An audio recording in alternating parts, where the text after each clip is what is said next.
ಆಕಾಶವಾಣಿ ಚೈತ್ರವನ ಲಕ್ಷ್ಮೀಶನ ಜೈಮಿನಿ ಭಾರತದ ಸಮಗ್ರ ವಾಚನ ವ್ಯಾಖ್ಯಾನ ಕಾರ್ಯಕ್ರಮ. ಪ್ರಸ್ತುತಿ ಡಾಕ್ಟರ್ ಎಎಸ್ ಶಂಕರನಾರಾಯಣ. ಲಕ್ಷ್ಮೀಶನ ಜೈಮಿನಿ ಭಾರತದಲ್ಲಿ ಈಗ 4ನೆಯ ಸಂಧಿಯ ಪದ್ಯಗಳ ವಾಚನ ಶ್ರೀ ಎಚ್.ಎಲ್. ಶ್ರೀಕಂಠ ಅವರಿಂದ, ವ್ಯಾಖ್ಯಾನ ಶ್ರೀ ಎಚ್.ಎಸ್. ಗೋಪಾಲ್ ಅವರಿಂದ. ತರಿದು ಕತ್ತರಿಸಿ ಚೊಚ್ಚಿ ನಟ್ಟುಚ್ಚಳಿಸಿ ಕೊರೆದರೆದು ಕಡಿದಿರಿದು ಬಗಿದುಗಿದು ಗಬ್ಬರಿಸಿ ಪರಿದು ಸೀಳ್ದುತ್ತರಿಸಿ ಕೆತ್ತಿ ಖಂಡಿಸಿ ಬಿಳಿಚಿತಿ ವಿದಿಕ್ಕಿ ಕೊಯ್ದು ಪೊಯ್ದು ಎರಗಿ ಕವಿದಿಡಿದೊತ್ತಿ ಕದುಕಿ ಕೀಳಿಸಿ ಕೇರಿ ತುರುಗಿ ತುಂಡಿಸಿ ತುಳುಕಿನಾಂಟಿ ಮರುಮೊನೆಗೊಂಡು ನೆರೆ ಪೊರಳ್ಚಿದುವು ಅರಿಚತುರ್ಬಲವಂ ಎಲ್ಲಮಂ ಕನ್ನ ಜನೆಸುವ ಕಣೆಗಳು. ವೃಷಕೇತುವಿನ ಬಾಣಗಳು ಶತ್ರು ಸೈನ್ಯವನ್ನ ತುಂಡರಿಸಿತು, ಸಾಯಿಸಿತು, ಅವರೆಲ್ಲರಿಗೂ ಮರಣವನ್ನ ಉಂಟು ಮಾಡಿತು ಎಂಬುದನ್ನ ಎಷ್ಟು ಶಬ್ದಗಳಿಂದ ಆ ಲಕ್ಷ್ಮೀಶ ಹೇಳುತ್ತಾನೆ. ಆತನ ಬಾಣಗಳು ಶತ್ರು ಸೈನ್ಯವನ್ನ ತರಿದು ಕತ್ತರಿಸಿ ಕಡಿದು ಸೀಳಿ ಕೆತ್ತಿ ತುಂಡು ತುಂಡು ಮಾಡ್ತಾ ನಾನಾ ರೀತಿಯಲ್ಲಿ ಹಿಂಸಿಸಿತು, ಘಾತಿಸಿತು. ಇಷ್ಟಾದರೂ ಏನು ಹೇಳೋ ಆಶ್ಚರ್ಯವನ್ನ. ತಲೆ ಬೀಳಲ್ ಅಟ್ಟೆಗಳ್ ಕಾದಿದುವು, ಮೇಣಟ್ಟೆ ನೆಲ ಕುರುಳೆ ತಲೆಗಳೆದ್ದಾಡಿದುವು, ಕೈದುಗಳ ನಲುಗಿದುವು, ಖಂಡಿಸಿದ ತೋಳ್ಗಳುರೆ ಕಡಿದ ಕಾಲ್ಗಳ್ ಮುಂದಗಡಿಯಿಟ್ಟುವು, ಕಲಿತನ ಮದೆಂತೋ ಪಟುಭಟರ ಅಳವಿಗೊಟ್ಟಾಗಿ ಸಲೆ ಸರಳ ಸಾರದಿಂ ಮಡಿಯುತ್ತಿದ್ದರು, ಸಮುಜ್ವಲ ದೀಪದೆಡೆಗೆ ಮುಗ್ಗುವ ಪತಂಗ ಪ್ರಸರಮೆನೆ ವೃಷಧ್ವಜನಿದಿರೋಳು.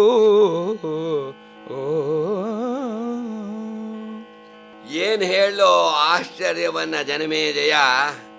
ಆ ತಲೆಗಳು ಬಿದ್ದರೆ ಮುಂಡಗಳು ಕಾತಾಡಿಸಿದವು, ಕತ್ತರಿಸಿದ ತೋಳುಗಳು ಕಾಲುಗಳು ಮುನ್ನಡೆದವು.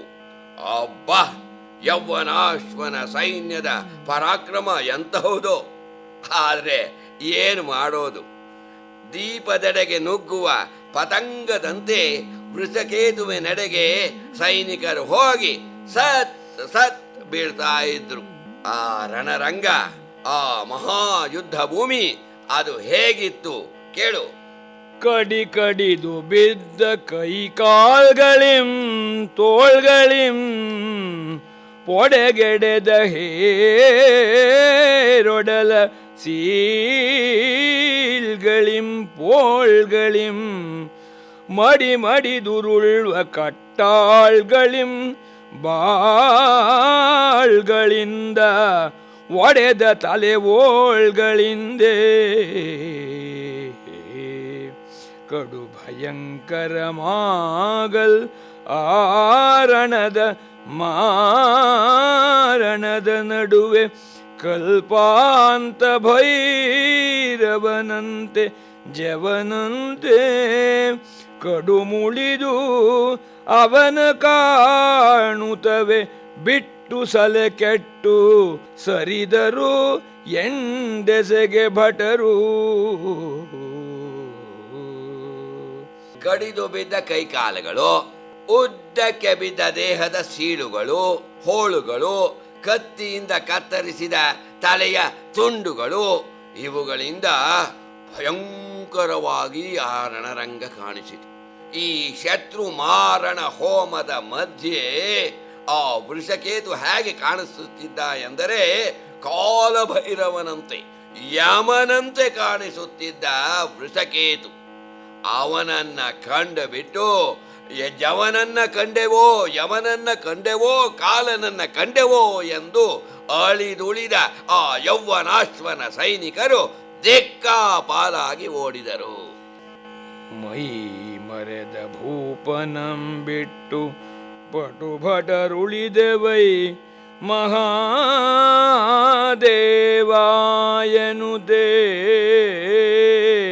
ಸರಿದರ್ ಎಂದೆಸೆಗೆ ಇವಂ ಕೈ ಮಾಡಲು ವರ್ವರಂ ಕಾಣದೆ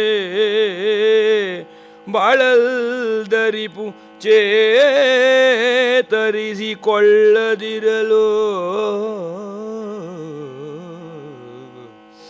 ವೈ ಮನಸ್ಯದೊಳ್ ಅಕಟ ತಪ್ಪಿತೆ ರಣಾಟೋಪವೈ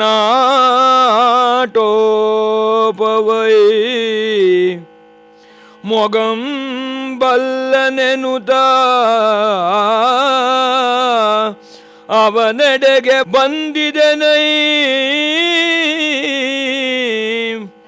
ಮೂರ್ಛೆ ನಿನಗೆ ನಲ್ ನುಡಿಯದಿರಲ್ ವೈಯನ ನೃಪನುಸಿರ ಆರೈದನು.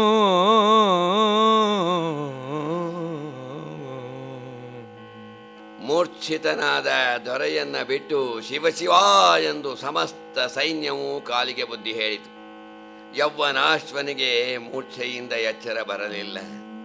ಆಗ ವೃಷಕೇತು ಶಿವ ಅಯ್ಯೋ, ದ್ವೇಷದಿಂದ ಯುದ್ಧದಲ್ಲಿ ತಪ್ಪಾಯಿತೆ ಎನ್ನುತ್ತಾ ಯೌವನಾಶ್ವನ ರಥದ ಸಮೀಪಕ್ಕೆ ಹೋಗಿ ಮೂಗಿನಲ್ಲಿ ಉಸಿರಾಡುತ್ತಿದ್ದಾನೆಯೇ, ಜೀವದಿಂದಿರುವನೇ ಎಂದು ಪರೀಕ್ಷಿಸಿದ. ಅಪಾರ ಅನುಕಂಪದಿಂದ ರಾಜನಿಗೆ ಶೈತ್ಯೋಪಚಾರ ಮಾಡಿ ವೃಷಕೇತು ಹೇಳಿದ, ಸತ್ಯಮೆನಗುಂಟಾದೊಡ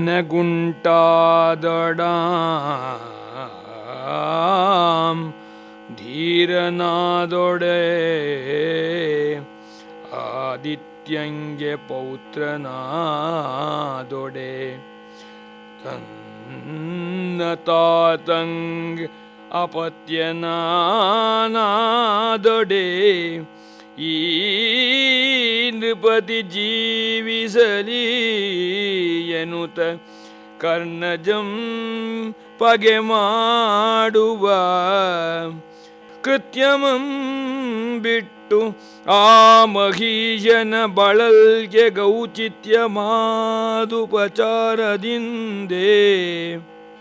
ಸಮರಶ್ರಮ ಪರಿತ್ಯಾಗಮಪ್ಪಂತೆ ಸಂತೈಸುತ್ತಿರಲು ಆಧರಾಧಿಪಂ ಮೈ ಮುರಿದನು.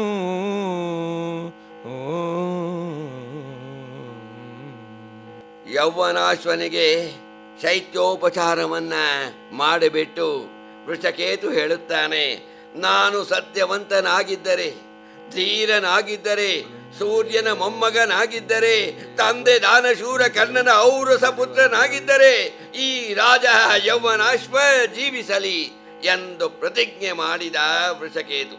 ಹೀಗೆ ನುಡಿದು ಶುಶ್ರೂಷೆ ಮಾಡುತ್ತಿರಲು ಯೌವನಾಶ್ವ ಮೈ ಮುರಿದು ಎದ್ದ. ಆಗ ಏನು ಮಾಡಿದ ವೃಷಕೇತು? ಅರಸ ಕೇಳ ಯೌವನಾಶ್ವ ನಿಂತಾಗ ಮೈ ಮುರಿದು ಕಂಡೆರೆವ ಅನಿತರೊಳ್ ಆತನರಿಯದಂತಿರೇ ಕನ್ನ ಸಂಭವಂ ಮುನ್ನತಾ ನಿರ್ದ ಪ್ರದೇಶ ಕೈ ತಂದು ನಿಂದು ಕರದ ಕಾರ್ಮುಕವನೊದರಿಸಿ ದಿವ್ಯ ಬಾಣಮಂ ತಿರುಬುತ ಆರ್ದಿಸುವ ತೆರದಿಂದ ಬರಿದ ಮುಳಿಸಿನುಬ್ಬರಮಂ ನೆಗಲ್ಚಿ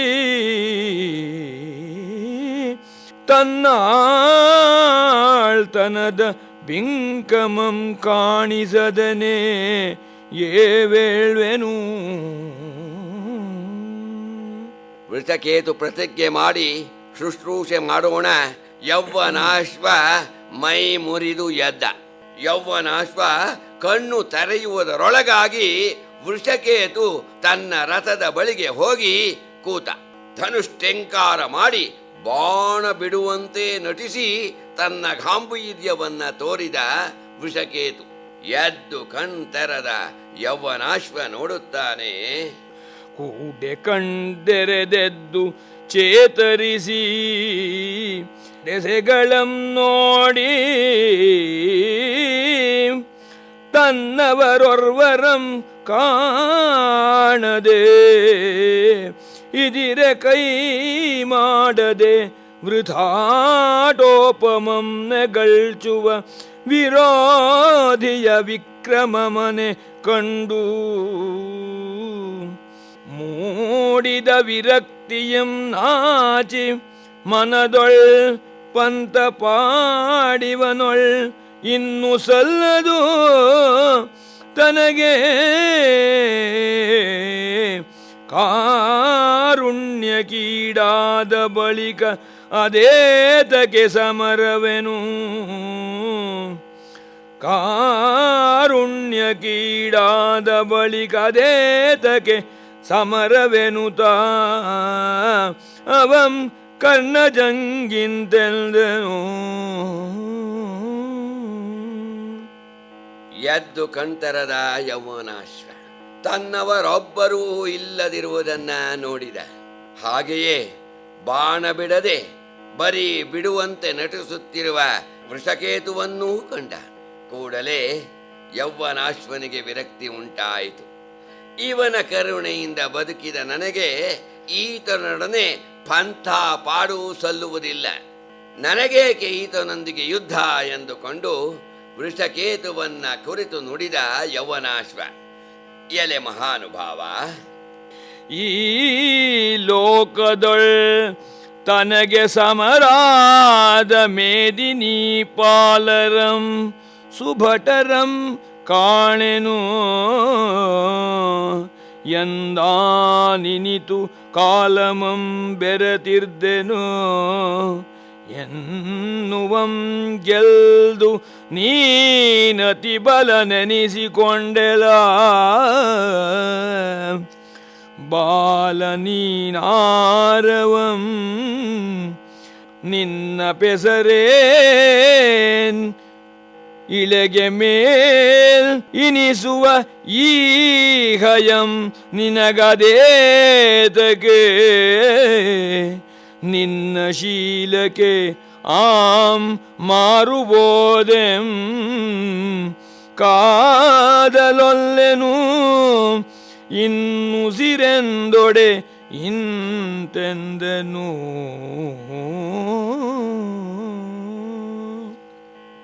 ಅಪ್ಪ ಮಗು, ಯಾರಪ್ಪ ನೀನು?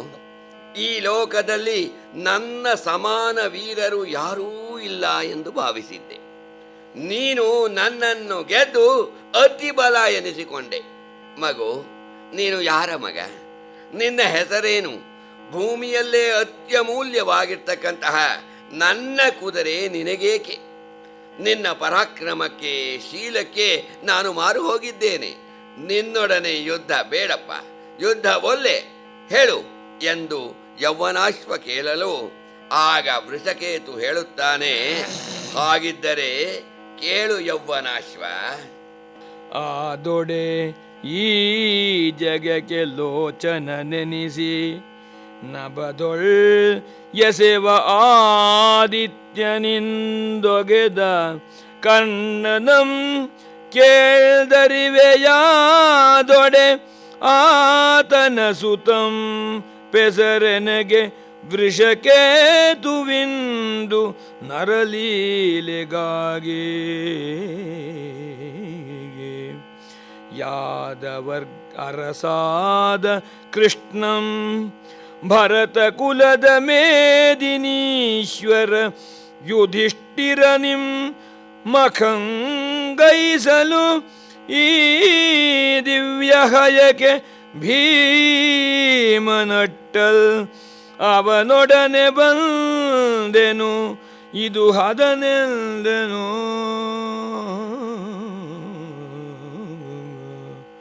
ಲೋಕಕ್ಕೆಲ್ಲ ಕಣ್ಣಾಗಿರುವ ಸೂರ್ಯನ ಮಗ ದಾನಶೂರ ಕರ್ಣನ ಹೆಸರು ಕೇಳಿದ್ದೀಯಾ? ಹೂ ಎಂದ ಯೌವನಾಶ್ವ. ಆ ಕರ್ಣನ ಮಗನೇ ನಾನು. ನನ್ನ ಹೆಸರು ವೃಷಕೇತು. ಲೀಲಾಮಾನುಷ ವಿಗ್ರಹನೂ ಯಾದವ ಅರಸನೂ ಆದ ಶ್ರೀಕೃಷ್ಣ ಧರ್ಮರಾಜನಿಂದ ಅಶ್ವಮೇಧ ಯಾಗ ಮಾಡಿಸಲು ಈ ಕುದುರೆಯನ್ನು ತರಲು ಭೀಮನನ್ನ ಕಳಿಸಿದ. ಭೀಮನೊಂದಿಗೆ ನಾನೂ ಬಂದೆ ಎಂದು ವೃಷಕೇತು ನುಡಿದ. ಅದನ್ನು ಕೇಳಿ ಯೌವನಾಶ್ವ, ಅಲ್ವೋ, ಯಾಕೋ ಮೊದಲೇ ಹೇಳಲಿಲ್ಲ ವೃಷಕೇತು ಎಂದೊಡೆ ಎಲೆ ಕುವರ ನೀನಿನ್ನೆಗಂ ತನ್ನೊಳಿಂತೆಂದುದಿಲ್ಲ ಅಕಟ ಧರ್ಮದ ರೂಪು ತಾನೀತನೆಂದೆಂಬರ್ ಆ ಯುಧಿಷ್ಠಿರ ಮಹೀಪತಿಯನು ಅವನಿಂ ಮಖಂಗೈಸಿದಪನೇ ಇಂದಿರಾವಲ್ಲಭನ ಪದಕ್ಕೆ ನಮ್ಮೀ ಹಯವನ ಒಂದೊಯ್ವರೇ ತನ್ನ ಸರ್ವಸ್ವಮಂ ತಾನೆ ತಂದು ಹರಿಪದ ಕರ್ಪಿಸುವೆ ಇಂದಿರಾವಲ್ಲಭನ ಪದಕ್ಕೆ ನಮ್ಮೀ ಹಯವನೊಂದು ವೈವರೇ ತನ್ನ ಸರ್ವಸ್ವಮಂ ತಾನೆ ತಂದು ಹರಿಪದಕ್ಕೆ ಅರ್ಪಿಸುವೆನೋ ಎಲ್ಲಿ ಭೀಮನಂ ತೋರೆಂದನ ಭೂಪನು. ಕುಮಾರ ವೃಷಕೇತು, ನೀನು ನನಗಿದನ್ನು ಮೊದಲೇ ಏಕೆ ತಿಳಿಸಿರಲಿಲ್ಲ? ಯುಧಿಷ್ಠಿರನನ್ನ ಧರ್ಮದ ಸಾಕ್ಷಾತ್ ರೂಪವೆಂದು ಹೇಳುತ್ತಾರೆ. ಶ್ರೀಕೃಷ್ಣ ನಮ್ಮ ಆರಾಧ್ಯ ದೈವ. ಧರ್ಮರಾಜನಿಂದ ಅಶ್ವಮೇಧವನ್ನ ಮಾಡಿಸುವನೆ. ಸಾಕ್ಷಾತ್ ಲಕ್ಷ್ಮೀರಮಣನಾದ ಶ್ರೀಕೃಷ್ಣನ ಪಾದ ಕಮಲಗಳಿಗೆ ಅರ್ಪಿಸಲು ಈ ಕುದುರೆಯೊಂದನ್ನೇ ಒಯ್ಯಬಹುದೇ? ಇಲ್ಲ, ನನ್ನ ಸರ್ವಸ್ವವನ್ನು ಶ್ರೀಹರಿಯ ಪಾದಗಳಿಗೆ ಸಮರ್ಪಿಸುತ್ತೇನೆ ವೃಷಕೇತು. ಮತ್ತು ಕೂಡ ವೃಷಕೇತು, ಭೀಮನಲ್ಲಿ ತೋರಿಸು ಎಂದು ಯೌವನಾಶ್ವ ಹೇಳೋಣ. ಆಗ ವೃಷಕೇತು ಎನ್ನಲು ಅಚ್ಯುತ ಪದಕ್ಕೆ ಸರ್ವಸ್ವಂ ಒಪ್ಪಿಸುವ ಮನಮುಳ್ಳನ್ ನಾವನ್ ಆತಂಗೆ ಪಾಂಡವರೊಳೆ ಎರವಿನಿತಿಲ್ಲ ಆ ಪಾರ್ಥಿವರ ಸಖ್ಯಂ ಆವಂಗೆ ದೊರೆಯುವುದು ಆತಂಗೆ ಹರಿಯ ಮುನಿಸಿಲ್ಲ ಮದರಿಂದೆ ಭೀಮನಂ ಕಾಣ್ಬುದು ಈಗನು ನಯಂ ನಿನಗೆಂದು ಕರ್ಣಜಂ ನುಡಿದೊಡೆ ಆ ಜನಪನ್ ಉತ್ಸವದೊಳ್ ಅಳವಡಿಸಿದಂ ತನ್ನ ಮಣಿರಥವ ನಿರ್ವರುಂ ಐದಲು.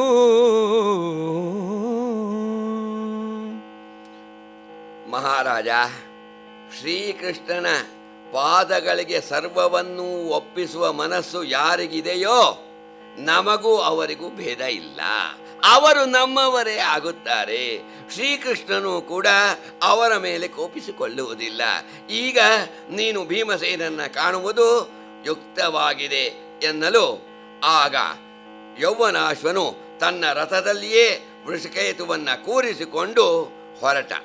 ಇವರು ಬರುತ್ತಿರುವುದನ್ನ ನೋಡಿ ದೇವತೆಗಳು, ಮಾನವಾಧೀಶ ಕೇಳು.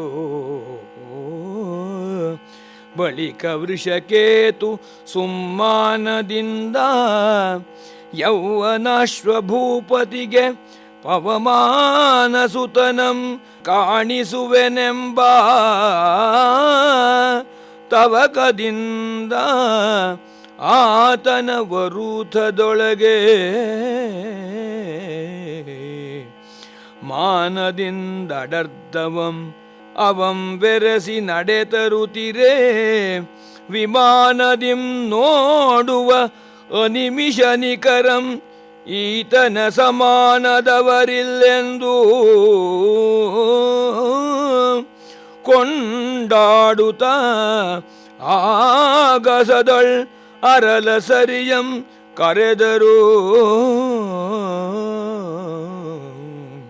ಯೌವನಾಶ್ವನಿಗೆ ಭೀಮನನ್ನು ತೋರಿಸುವನೆಂದು ವೃಷಕೇತುವು ಸಂತೋಷದಿಂದ ಅವನ ರಥವನ್ನೇರಿ ಬರುತ್ತಿರಲು ದೇವತೆಗಳು ವೃಷಕೇತುವನ್ನು ನೋಡಿ ಇವನ ಸರಿಸಮಾನರು ಯಾರಿದ್ದಾರೆ ಎಂದು ಹೊಗಳಿ ವೃಷಕೇತುವಿನ ಮೇಲೆ ಹೂಮಳೆ ಕರೆದರು ದೇವತೆಗಳು.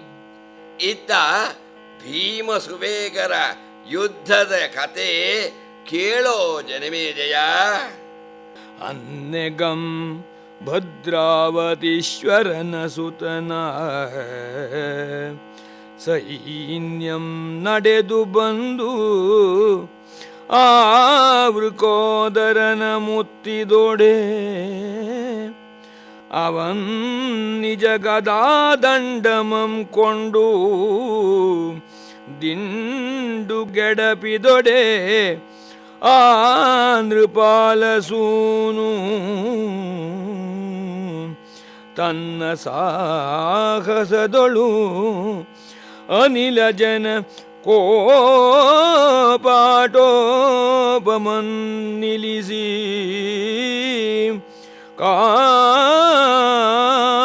ಕಾದುತ್ತಿರಲು ಆ ಸಮಯಕ್ಕೆ ಇವರೊಂದೇ ರನ್ನದೇರೊಳು ಇರುವರುಂ ಬರುತ್ತಿರಲ್ಕೆ ಕಂಡು ಬೆರಗಾದರ್ ಅವರತ್ತಲು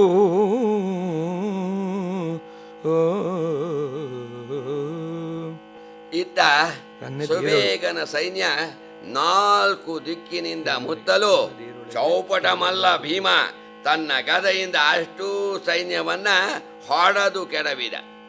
ಆಗ ಸುವೇಗನು ಭೀಮನ ಆರ್ಭಟವನ್ನ ನಿಲ್ಲಿಸಿ ಅವನೊಡನೆ ಸರಿಸಮನಾಗಿ ಹೋರಾಡುತ್ತಿರಲು ಯೌವನಾಶ್ವ ವೃಷಕೇತು ಒಂದೇ ರಥದಲ್ಲಿ ಬರುತ್ತಿರುವುದನ್ನ ಕಂಡು ಸುವೇಗ ಭೀಮಸೇನರಿಬ್ಬರೂ ಕೂಡ ಬೆರಗಾದರು. ಅವರಿಬ್ಬರು ಯುದ್ಧವನ್ನ ಬಿಟ್ಟು ಬೆಕ್ಕಸ ಬೆರಗಾಗಿ ಅವರನ್ನೇ ನೋಡಹತ್ತಿದರು. ಪವಮಾನನಂದನ ಸುವೇಗರ್ ಅನ್ಯೋನ್ಯಮಾಹವದ ಬೇಳಂಬಮಂ ಮರೆದೊಂದೆ ಪಂದೇರೊಳು ಅವರಿರುವರುಂ ಬರಲ್ ಕಂಡು ವಿಸ್ಮಿತರಾಗಿ ನಿಂದರು ಅನಿತರಳಿತ್ತಲು. ರವಿಸುತನ ಸೂನು ಕಲಿಯವ್ವನಾಶ್ವಂಗೆ ಪಾಂಡವರಾಯನನು ಜನಂ ತೋರಿಸಿದೊಡೆ ಆವರೂಥವನಿಳಿದು ನಡೆಯುತ್ತ ಭೂವರಂ ತನ್ನ ತನು ಸಭವಂಗಿಂತೆಂದನು.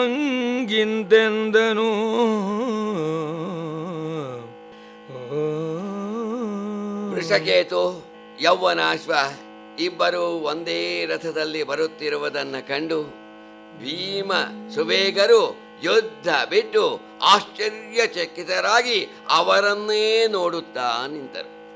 ವೃಷಕೇತುವು ಆ ಯೌವನಾಶ್ವನನ್ನ ಕುರಿತು, ನೋಡು ಆತನೇ ಭೀಮಸೇನ ಎಂದು ಭೀಮನನ್ನು ತೋರಿಸಲು ಯೌವನಾಶ್ವನು ರಥದಿಂದ ಇಳಿದು ನಡೆದುಕೊಂಡು ಬಂದು ತನ್ನ ಮಗ ಸುವೇಗನಿಗೆ ಹೇಳಿದ, ಮಗನೇ, ತನಯ ದಿವ್ಯಾಶ್ವಮಂ ಪಿಡಿದರು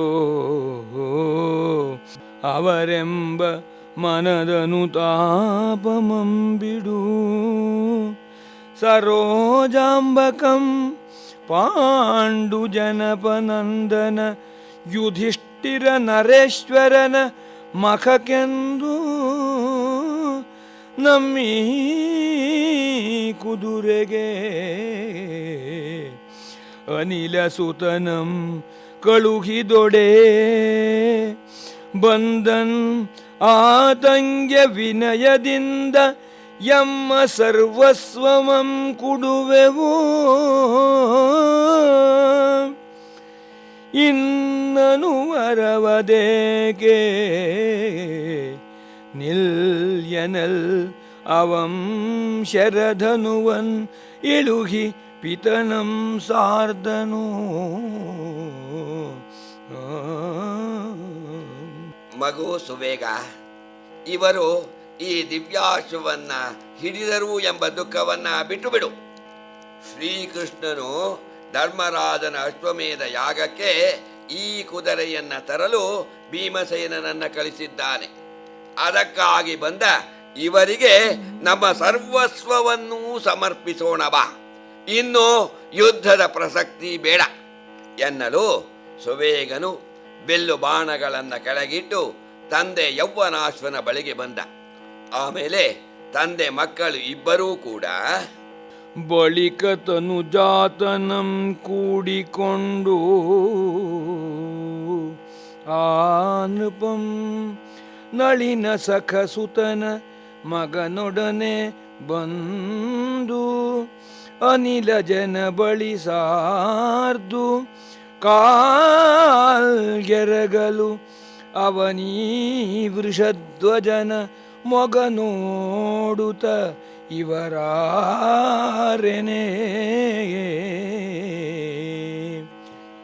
ಎಳೆನಗೆಯೊಳ್ ಆತನ್ ಇವನೀಗಳೀ ಮೇದಿನಿ ತಳಕೆ ಅರಸನು ಯನಿಪ ಯೌವನಾಶ್ವನ್ ಈತಂಗೆ ಮೈ ನೆಳಲೆನಿಪ ಕುವರಂ ಸುವೇಗನೆಂಬವನ್ ಈತನ್ ಎನುತೆ ಮಣಿದಂ ಪದದೊಳು.